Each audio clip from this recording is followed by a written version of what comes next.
Hey everyone! Let me ask you something. How many of you have ever stared at a blank page, knowing you had a paper due, and somehow ended up deep into a YouTube rabbit hole about otters holding hands? Yeah, we've all been there. Procrastination, it's a word we toss around like it's harmless. But let's be real, it's the silent thief of progress, and it's stealing more than just our time. Procrastination, it's a word we toss around like it's harmless. But let's be real, it's the silent thief of progress, and it's stealing more than just our time. But here's the good news, it doesn't have to win. And today, let's talk about how to beat procrastination, especially when it comes to writing, and why doing that can actually unlock your best work. First off, let's understand why we procrastinate. It's not because we're lazy. That's a myth. Most of the time, procrastination is fear in disguise. Fear of not being good enough. Fear of writing something that sounds dumb. Fear of starting and not knowing what to say. So what do we do instead? We scroll. We snack. We convince ourselves that future me will handle it. Spoiler alert, future you is probably just as stressed as current you. The brain loves comfort.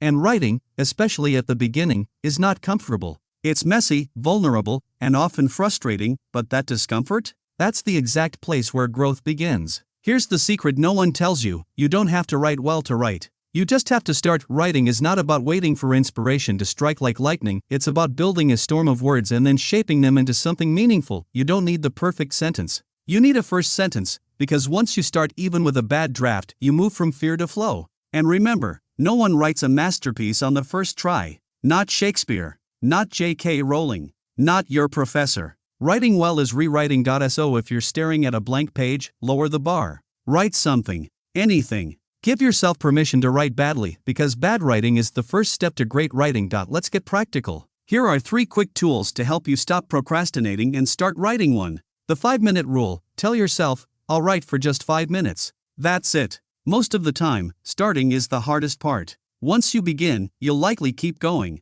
2. Break it down. Don't think, I have to write this whole essay. Instead, think, I'll write the intro, or even, I'll write 1 paragraph. Big goals feel overwhelming. Small goals feel doable. 3. Set a timer, block distractions, use the Pomodoro technique, 25 minutes of focused work, 5-minute break. And yes, put your phone on airplane mode. You'll survive, I promise. Look, procrastination doesn't make you weak. It makes you human, but every time you push past that resistance, even just a little, you prove something powerful to yourself. You can do hard things. You can create something from nothing. You can write words that matter, and your writing, does matter, not just for the grade. Not just for the deadline, but because your voice has value. And the world needs more people who don't wait for perfect conditions, but who dare to start anyway. So the next time you find yourself putting it off, remember this, you don't have to write the best thing ever, you just have to write, and from there, the rest will come. Thank you.